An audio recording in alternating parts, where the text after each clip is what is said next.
Carvana, this is taking note of this one, 51% short, and it looks like they beat EPS by a big margin because of cost cutting. So that's going to be very interesting potential for, you got resistance here about $8.20. It's above that now. I was looking at this for possible short squeeze to $10 and $15 with the two targets. Okay, this is like 51% short. I'm seeing estimates of 65% short of the free float. Carvana reports best first quarter in company history for adjusted EBITDA and total gross profit per unit. Okay. Look at this. Carvana broke the 50 DMA. It's 50% short, Carvana. So the immediate target on this is actually $19.87. It can cause stocks like this to have some of the most explosive moves you're going to see in the market over the next couple weeks. Carvana broke out of the 200-day moving average, another key moving average. Oh, wow. Look at that bullish cross on the 2200. We told you at $20, the resistance and the breakout level. And look how beautiful we're right about that $20. You see it got resisted at 20, and then when it broke, it just exploded. And what else did we tell you yesterday? Said if it breaks 20, the next resistance is 30 to 50.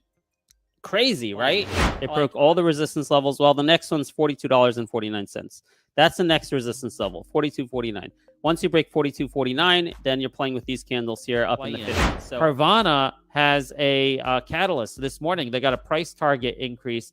$50 from JMP Securities. $50. They increased it from 25 since early May. If you're a VIP over at Story Trading, we noted the inflection point of the fundamentals at $10. When it crossed $16 at the 50-week moving average, we gave you a price target of 30s to 50s, and we stuck with that. We had many, many shows talking about the 30s to 50s price target. Top of this candle, 58.06. Top of this candle, 57.32. Those were the targets. What was the high of the day? 56.92. The pre-market, it did hit 50.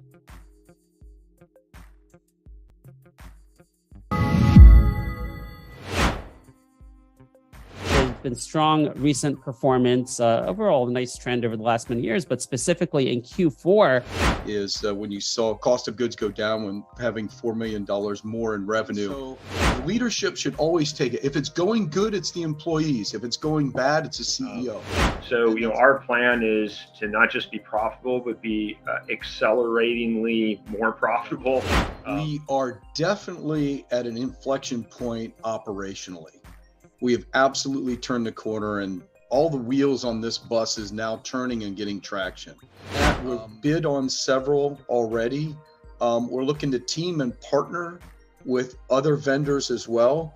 And then we have foreign military contracts. Kind of our specific niche of the market is $100 million on the military side or more. It's not easy to understand why stocks go up and down, but even in volatile markets, there's always a discoverable and logical reason behind price action. Story Trading is a social investing community of investors who share information to uncover the hidden stories behind the trade through the 4 pillars of fundamentals, catalyst, sentiment, and technicals. All price action can be understood through the lens of these pillars, allowing for a holistic view that empowers better decision-making. Only by understanding markets can you beat them. Join our community today and start making sense of markets.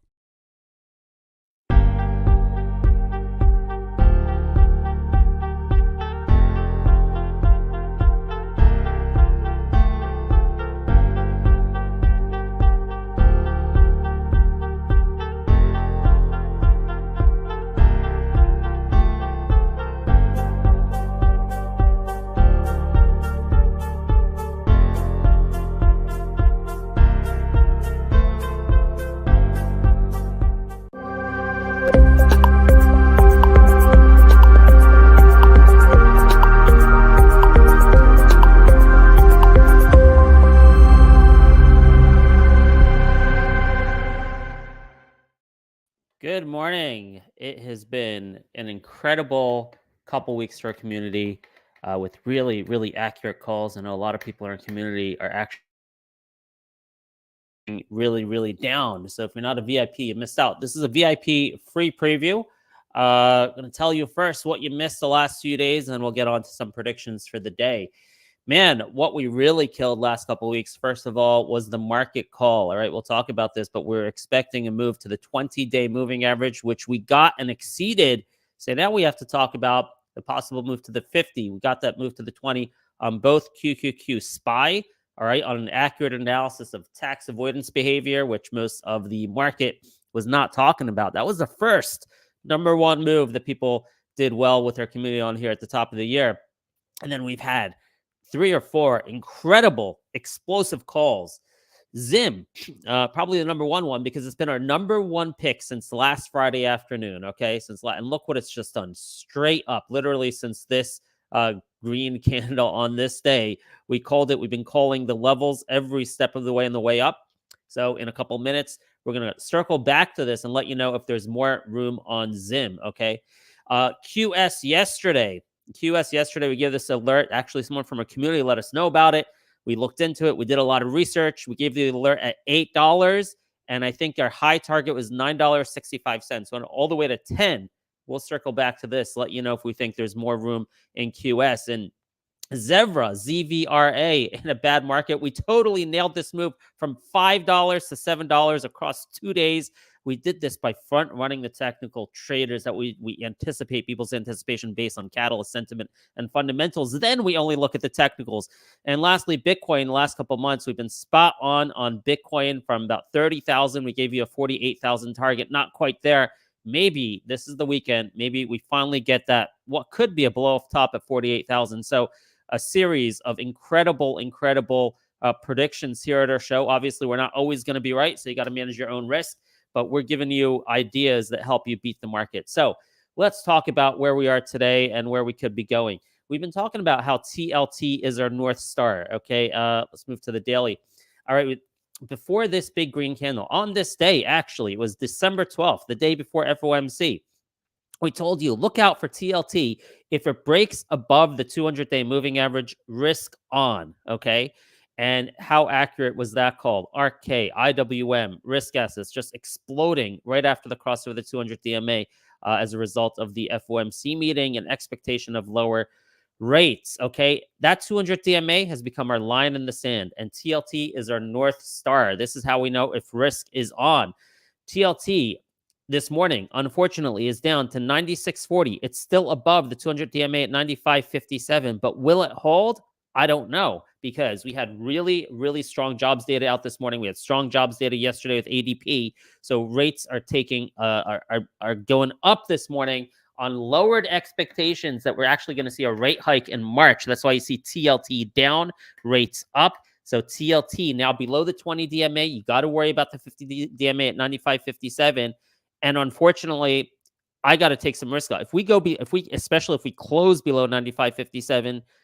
In fact, I might anticipate it. If we intraday cross below 95.57, I might have to take some evasive action and really get rid of some risk assets, maybe even including IWM, which I've been bullish on. So that's our North Star. I'm not even going to bother looking at QQQ, SPY, etc. Although I just do want to mention the potential if TLT does go below that level, or even if it doesn't, even if TLT is stable, QQQ already now has the potential of moving to the 50 DMA.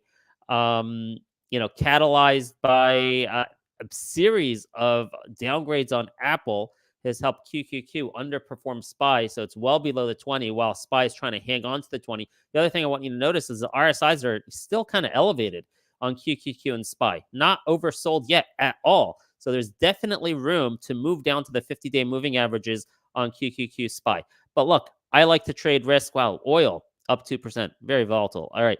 Any case, I like to trade risk assets, which means the thing I'm really focused on is TLT. As long as TLT stays above that 200-day moving average, then I'm going to be trading stocks like Zim and Zevra and Peloton and Beyond and Palantir and things like that, okay? Air, right? Risk is on. Even if TLT is below, by the way, over the summer and October, our calls were incredible. Like, market was crashing, but we're able to find that diamond in the rough based on catalysts, right? Especially in a macroeconomic environment, which is, kind of not stable and unpredictable. You really want to focus on catalysts that can buck the market trend. And Zim has been one of them. That's why Zim has exploded throughout the market downturn. So let's talk about Zim. All right. Zim, top pick 3 days in a row. By the end of the show, we'll tell you what our top pick is. I think it might be Zim again. All right. It might be for the 4th day in a row. And let's talk about why this continues. We're over the 200 DMA. RSI, you see the RSI divergence there? RSI is lower than its previous peak, which means it's not as overbought as it was when Zim was 1194, sitting here at 1360. Okay, technically the next resistance is 1550, and there's a big short position.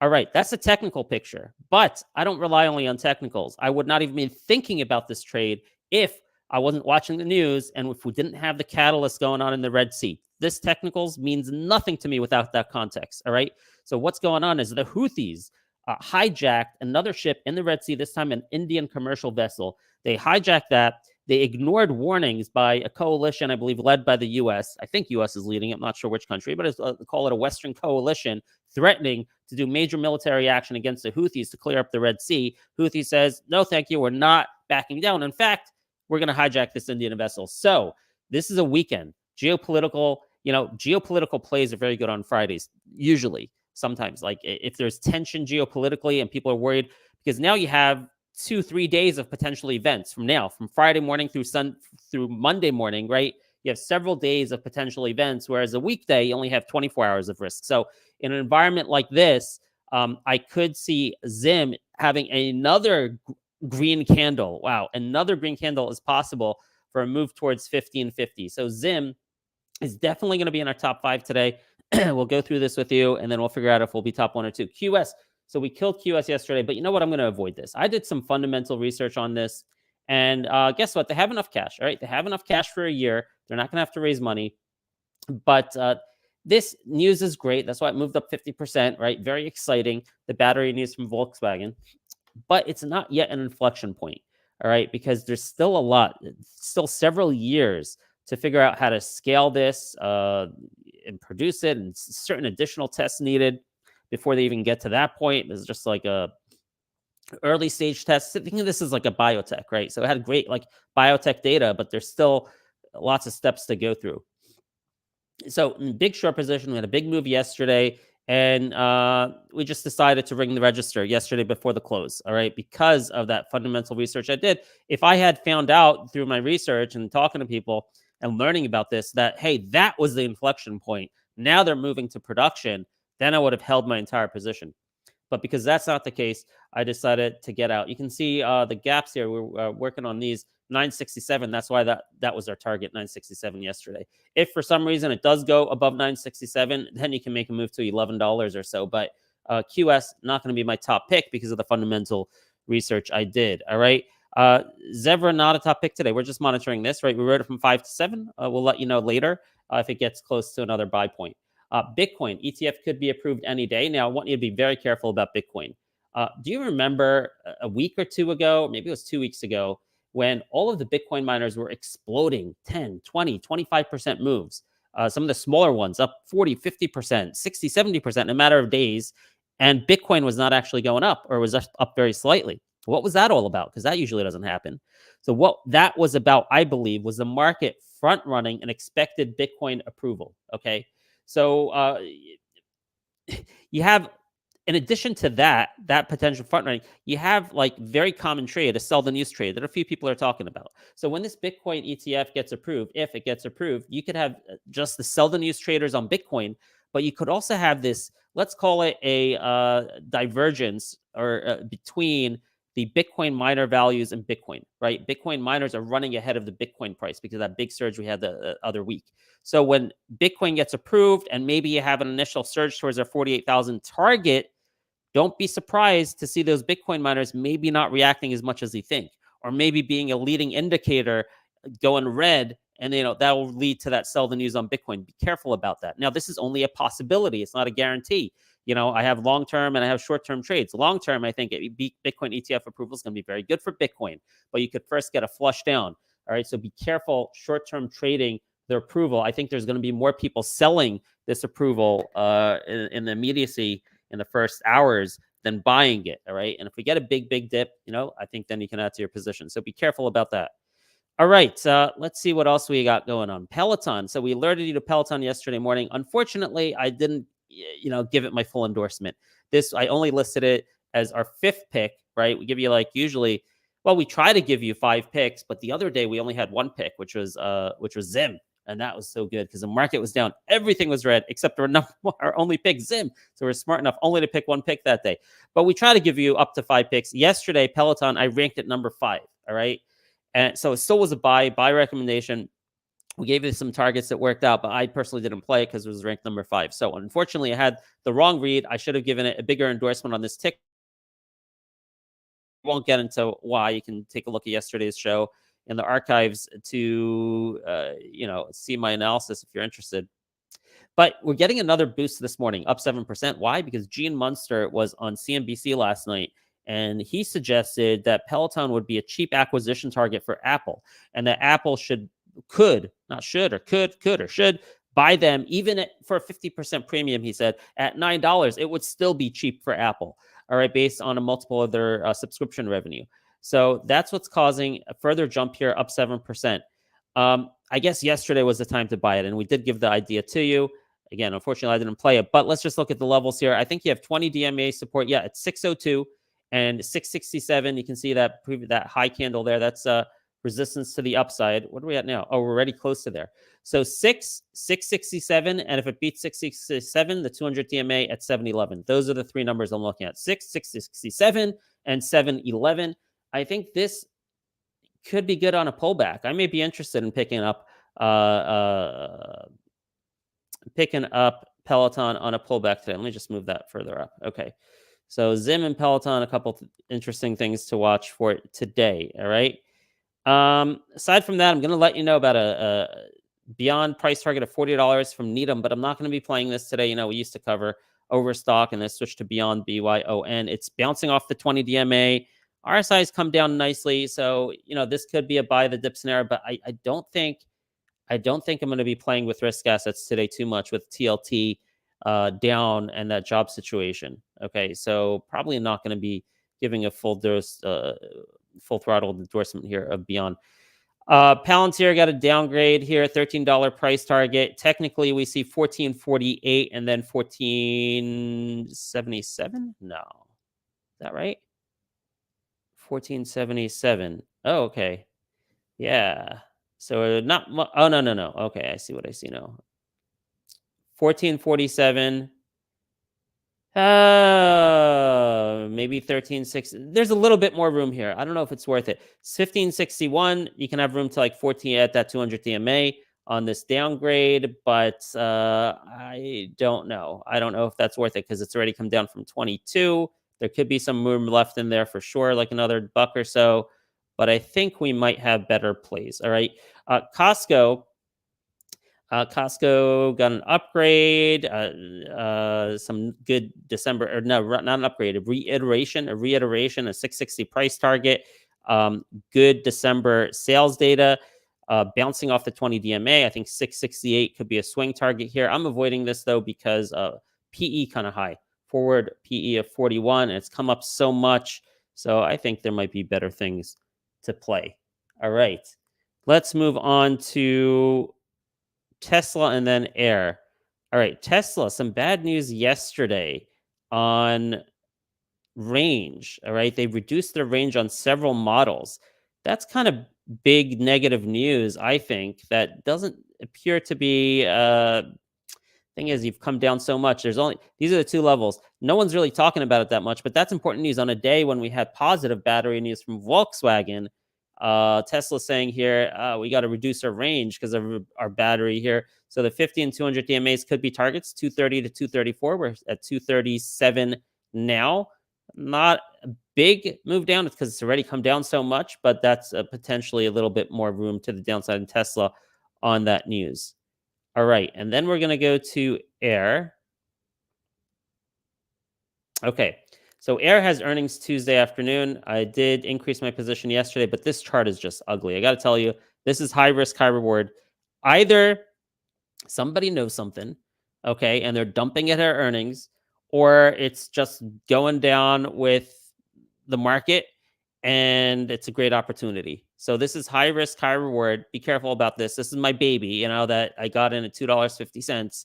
So I made a lot of money on this, which I'm still reaping the benefits of, thank God. If I didn't have this one, I'd be in trouble, right? I made a lot of money from $2.50 to $25 the other year. So it's got a spot in my heart. All right. So I did try this pretty much. They usually do good after earnings. Usually, the last one they went down. Even though they really didn't guide down, it was kind of in line, but needed to correct, I guess. So in any case, earnings are Tuesday afternoon. So I'm calling this an event anticipation run. All right. Some FOMO kicking in.